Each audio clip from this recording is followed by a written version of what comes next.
basketball player, National Basketball Players Association. And before I took that post, Pat Garrity, who was in the post before me, we had a conversation, and he's like, "Hey James, so what do you think about your career? What do you want to do?" I said, "Man, I'll tell you one thing. I went to school. I majored in business. I love business. I love finances because that's something I wasn't taught as a kid. It intrigues me." I said, "So, I don't know." He's like, "I want you to become treasurer." I said, "Why?" He said, "Because maybe you can get to some of these guys." I was like, "What are you talking about?" He's like, 85% of our guys go broke within 3 years of leaving the NBA. 75% or 80% of them get divorced within 4 years of leaving the NBA. And nearly 100% of them, if they don't make it to pension, are broke at the age of 50. I was like, but our business, we're making $4.5 billion a year in basketball-related income. And as players, we get 57% of that in salary and benefits. So you're telling me close to $3 billion every year goes into salary and benefits, and we're broke? It's like, yeah. I was like, well, why is that? It's like, because our guys are basketball players. And he's a white guy, I'm a black guy. I tell you the truth. I'm like, but the league is 99% black, Pat. Like, so is it a black-white thing? He's like, no, not at all. That's not it at all. He's like, but the problem is that our guys are basketball players. He said, maybe as a treasurer, you can help them understand they're not basketball players. They play basketball, but they're not basketball players. Because when you become a basketball player, you associate everything you do in life with basketball. So as a basketball player, when I go to the arena, everyone says, Mr. Jones, hey, how you doing today? Oh, it's awesome to see you.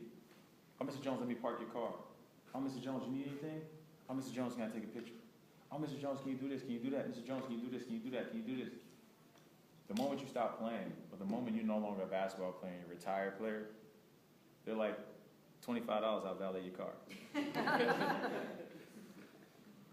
It's like, oh, hey man, you know what? Let me buy you a drink. So at the end of the dynamic totally shifts. And so at some point as a professional basketball player, you will be an ex-player. You will no longer be a player. But when people define themselves by what they do, they get stuck.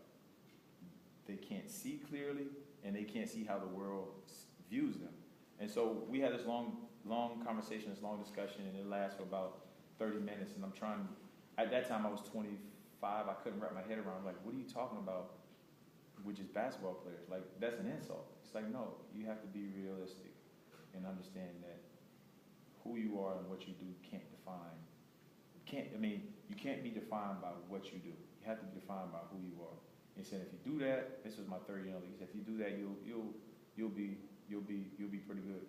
And so I'm gonna say this is like my 7th year as treasurer, and I think I'm the longest standing treasurer in the history of the National Basketball Players Association.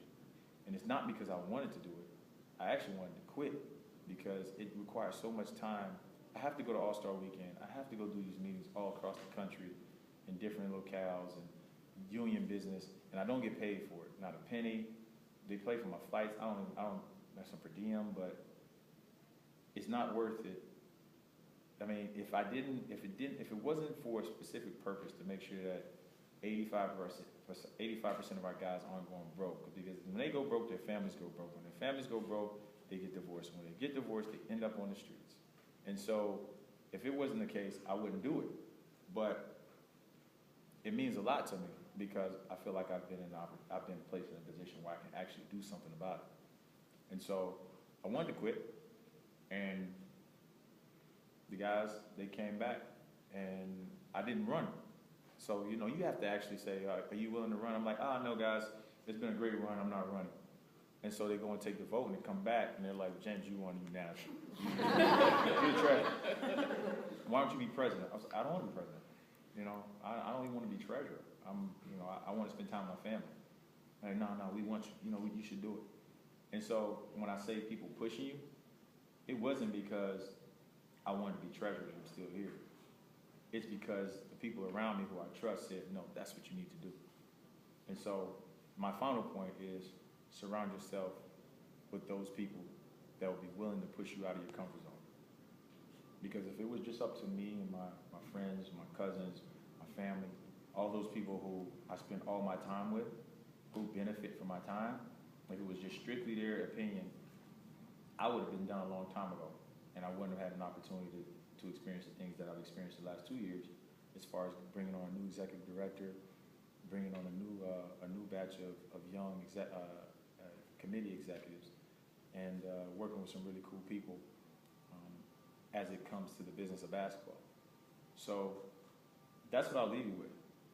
If I can leave you with a visual, I used this the other day. If you envision yourself in the middle of a circle, and the people who are around you, and they all lock hands. So say you're in the middle of a circle with 10 people, and those 10 people around you are the worst, bad, deplorable people you can imagine.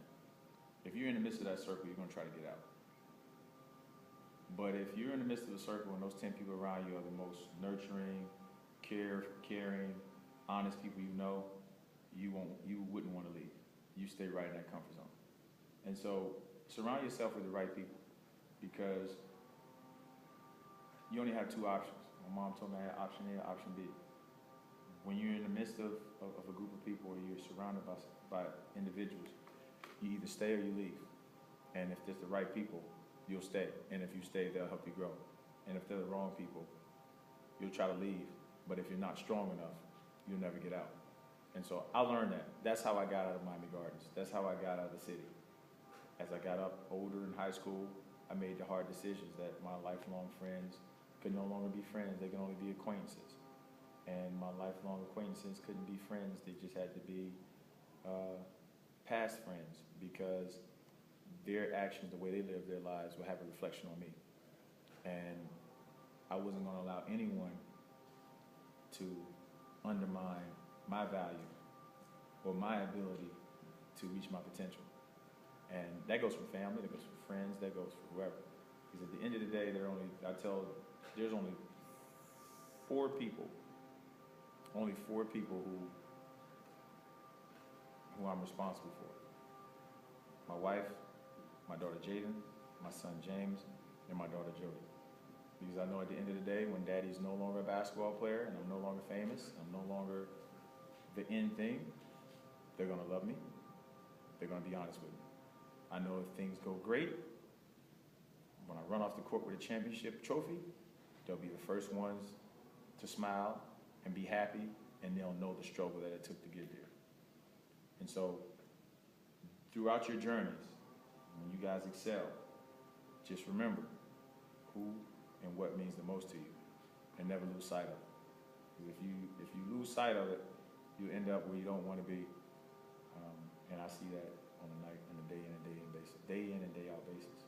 So I'll take any questions you guys have, but that's just me ranting. I could talk all day. But that's just a piece of who I am and what I do and why I think the way I think. But I tell you, day in and day out, it changes. I learn more and more every day. Every year is different. And my time with the Heat was the best time in my life, because it prepared me to be at this stage in my career right now, where I think I've done a lot, but there's more I need to do. And we all know, I told Devine, I'm leaving the Heat, I'm not leaving Miami. This is home for me. I'd be crazy to make any other place my permanent home, especially when the weather's just beautiful.